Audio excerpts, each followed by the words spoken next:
It took a long time for me to come to the conclusion that my hair isn't something that is a burden.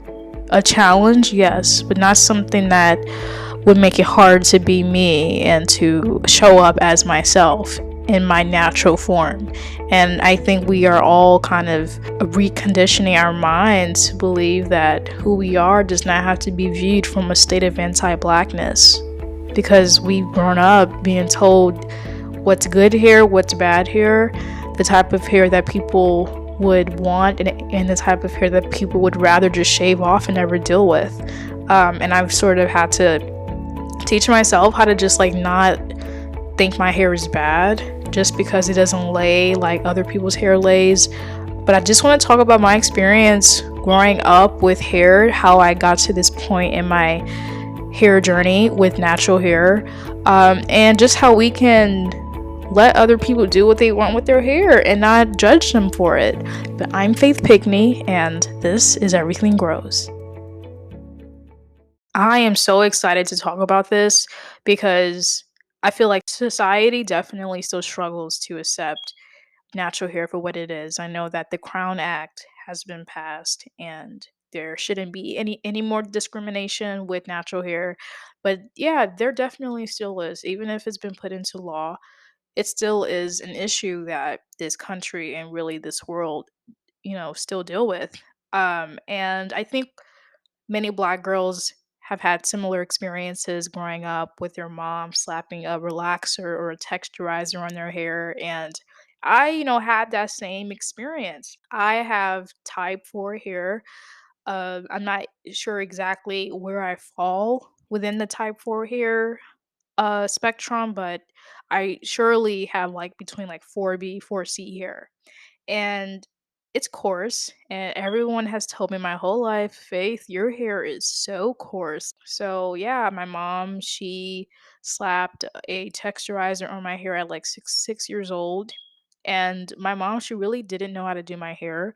She grew up in the 70s, so hair back then was different. They did it with the roller rods, the setting lotion. So everything was done the old fashioned way. People use flat irons now, but back then they didn't have flat irons like that, so they were using hot combs, but everyone was going to the hair salon and sort of assimilating into white culture. So my mom, she definitely took hair seriously when I was growing up. She will always bring me to get my hair done. That's all I remember. I did hate having to go get my hair done, especially when I knew I was getting a relaxer. Just the thought or just the feeling of the white paste being slapped on your hair, your scalp, and it burning, and them saying, let's let it sit a little longer. Worst feeling ever, because your head really should not. It shouldn't be burning like that. But we went through a lot as kids just because the adults around us didn't really know what to do with our hair, or they just knew that it looked better a certain way. I am glad that we were in a time where what we see in the stores, beauty supply stores especially, most of it is suited for natural hair. Imagine walking into like a Sally's beauty supply store or any sort of beauty supply store, even grocery store, and seeing the amount of products they have for black hair being mostly for natural hair. You won't really see a lot of relaxers and things like that because those are not as popular. Those are not the money making machines anymore. The natural hair movement is still much of a thing. But a lot has changed since then. I'd say that people are reversing and going back to getting relaxers or texturizing their hair, or just letting go of the need to have natural hair. I think people are judging them for that decision. Some people have been natural for 10 plus years and they were sick of their hair. They said, you know what, I did it and now I'm going back to getting relaxers. Or some are just getting silk presses and that's how they're going to wear their hair. Some people they'd rather have the chemicals, some they just rather press their hair.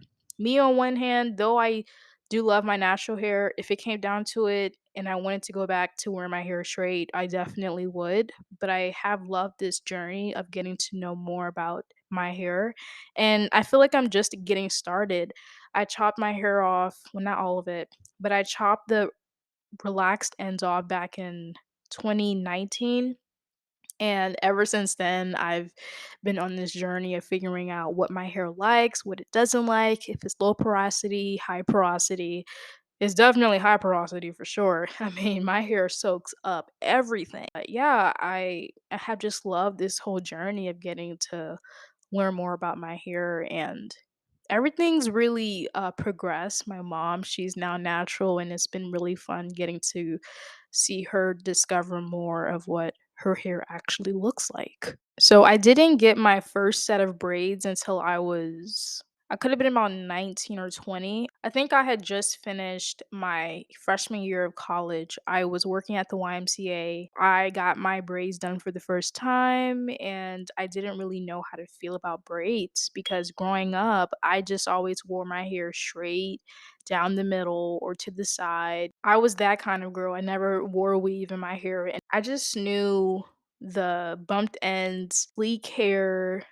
I never knew braids, but I was excited to learn more about braids, and I didn't know how much braids would change my life. When I was about 20 years old, that's when I had decided that I was done doing relaxers and I'd rather just wear braids for like a whole summer.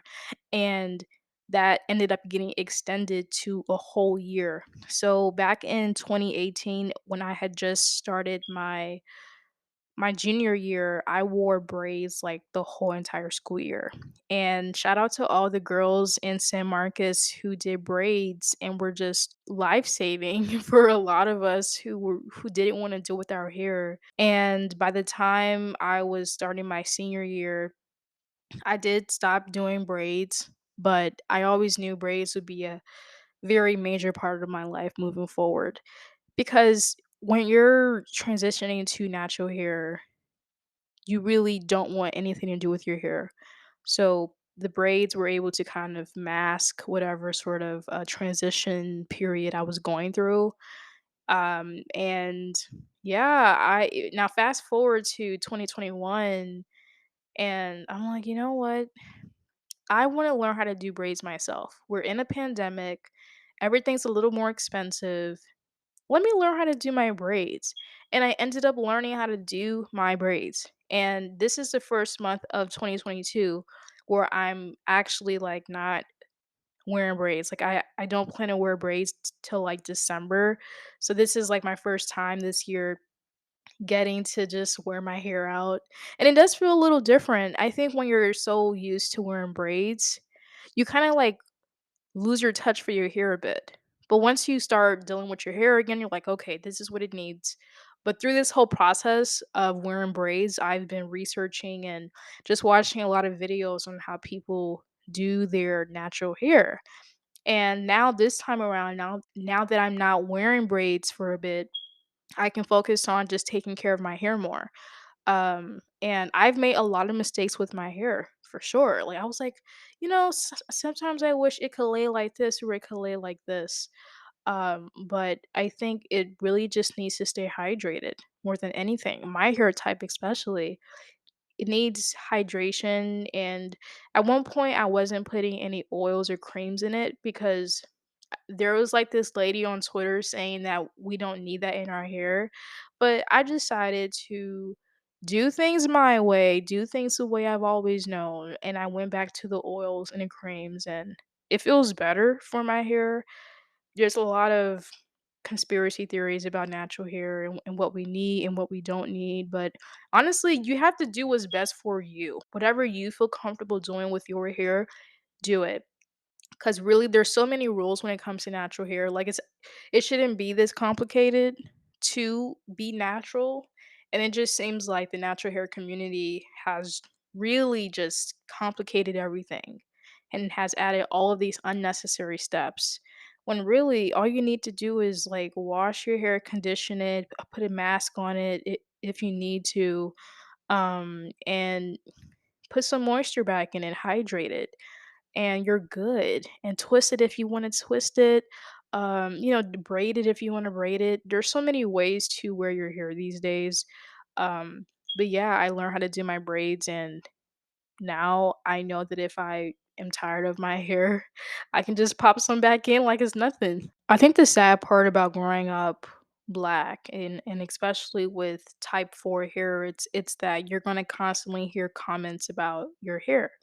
And I did talk about this earlier in the episode, but when you're young, you are being told what's good hair and what's bad hair. And when I went natural, like when I first told my mom that I was going natural, she was like, "Okay, well, I guess, but I mean, good luck." I don't know if she had that much confidence in me, but I'm glad that I was able to show her my natural hair journey because she was sold. She was like, "You know what? I don't want to get relaxers again." And she went through cancer, and after she went through cancer, her hair started growing back, and now she doesn't get relaxers and she does wear her hair in its natural form. She goes back and forth. Sometimes she's like, "Do I feel like wearing my hair straight today or do I feel like wearing it curly?" So sometimes she'll go to work with her hair sleek back and curly, or she'll, wear it straight. But either way, I'm really happy that she's been willing to embrace this new side of her. She can go back to relaxers whenever she'd want, but I know she doesn't want to. But it's just really great knowing someone who didn't always understand natural hair, probably thought it was unprofessional, and then all of a sudden, being able to be inspired and take on that natural hair journey themselves. So I think that's really where a lot of people are right now. It's that we all know that what we did with our hair, like what we do with our hair now, it's really just what's best for us. But I think that also another thing is we can't judge people for how they choose to wear their hair. So a lot on, like, on social media, people, they talk about straightening their hair or they show their hair in its natural form, and you have people in the comment section saying like your hair is so heat damaged, like, all these things. And I think the natural hair community was dealing with this superiority complex because they were thinking they were better than the black girls with straight hair who chose to wear their hair straight, or wear it in like a weave, weaves and things like that. They thought they were better because they were accepting their hair in its natural state. When really, to be honest, natural hair can be a lot of work. It takes a lot of TLC, and it's not something that you can just wake up and go. Sometimes you really do have to sit there for about 30 minutes doing your hair. And it comes down to knowing how to do your hair, how to style it. It comes down to maintenance and time. And some people, they don't have time in the morning to do their hair like that. So some people, they do braids. I'd be one of those people that wears braids. Some people, they do weaves. Some people do wigs. Like there's so many methods of wearing your hair and really, maintaining it, that we all just have to understand. Because at the end of the day, I'm not less black for wearing my hair straight. I haven't worn my hair straight in about like a year and a half. I got my silk press done in December 2020, and I haven't gotten one since. But I mean, I probably will get one this December since it's going to be silk press season. I know that that's the beauty of having this sort of hair, being black and knowing that I can switch between different hairstyles. It really is a gift. And I think it's just really inspiring how the black community is starting to embrace our different styles of wearing our hair.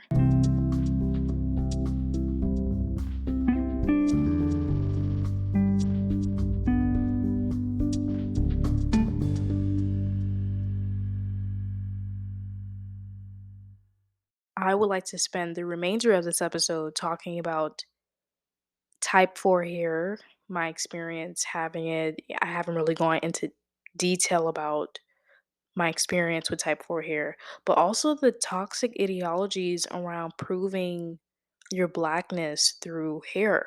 So I I'm light skinned. I'm light skinned. And when you think of light skinned black people, you think of loose curls. You think of creoles. You just think of light skins as closer in complexion to that of white people. And the problem, I think, in the Black community is that if a light skinned person doesn't have loose curls, they're somewhat insignificant.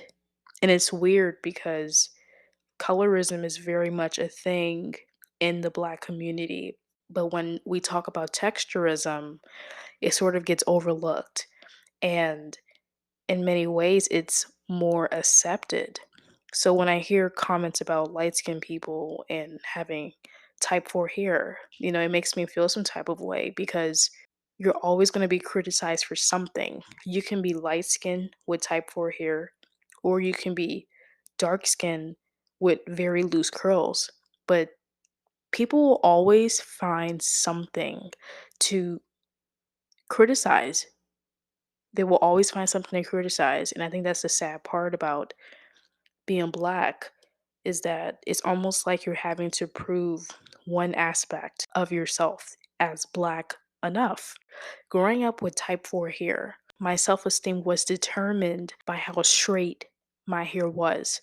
If my hair wasn't straight enough, then I wasn't put together. And I would hear all the time, when you start working, make sure your hair looks professional. Make sure it looks clean, put together, tamed, all of that. And when I think of the word tame, I don't think of a Black person wearing natural hair because stereotypically, tamed hair, it's anything but afros. But it all comes from this inner hatred, this inner self-hatred and this anti-blackness rhetoric. When it comes to type 4 hair, there's also the conversation that 4C hair can look a certain way because it's rough in texture.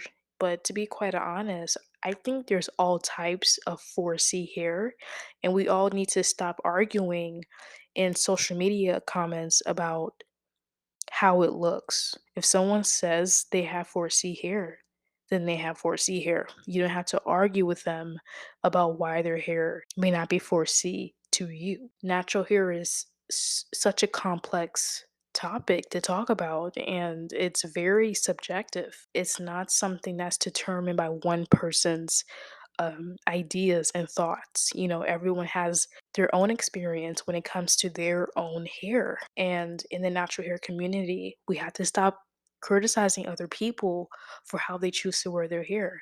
Like, who cares if you have a couple stringy ends? Some people, they're in a transition period, or to be honest, they don't really care if their curls get damaged. They just care that their hair is overall healthy, that the hair shaft is healthy, all of that. And we have to stop thinking that everyone wants to go natural because not everybody cares to take that journey like other people are. So we have to respect people's wishes, and we have to support people more in their hair choices.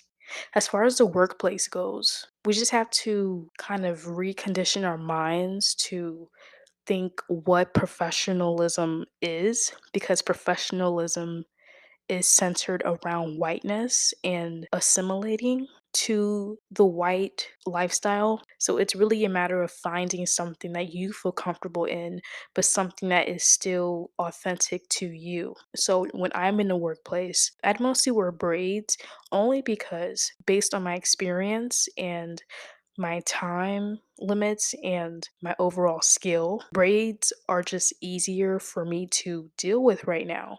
So that's what I would do. And that's what most girls do, or they just slap on a wig and call it a day. But it all comes down to what's best for you. And I hope that this episode was able to remind you that these expectations that we put in ourselves to meet the needs of the whites, the blacks, like, it doesn't really matter. You have to live for you. That's what this episode is about how to live for you. And that also goes for your hair. Your hair is your identity. Your hair is what makes you you. And you deserve to live your life without the pressure of what other people think about you.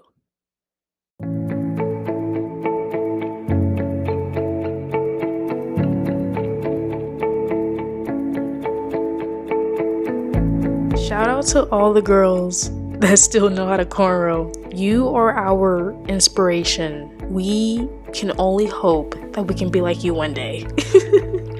But this episode was fun, I think natural hair, relaxed hair, whatever it is, you have to do what's best for you. And life is difficult sometimes, and we wear our hair a certain way based off of what we're going through. And I love my hair now. I know that I can do whatever I want with it. There's so much variety when it comes to our hair, and we have to just be thankful for the opportunity to express ourselves with our hair. But it's really the experience that comes with doing your hair as a Black person, and I think that's something that we have to hold on to. Let's learn to lift each other up, because at the end of the day, that's the purpose of what we're here to do. Hey everyone, thank you so much for taking the time to tune into this week's episode of Everything Grows. Make sure to follow Everything Grows on Instagram at Everything Grows Podcast to keep up with me, or you can follow me on my personal page at Faith P. Marie. I love you all. Always remember, everything grows in its own time.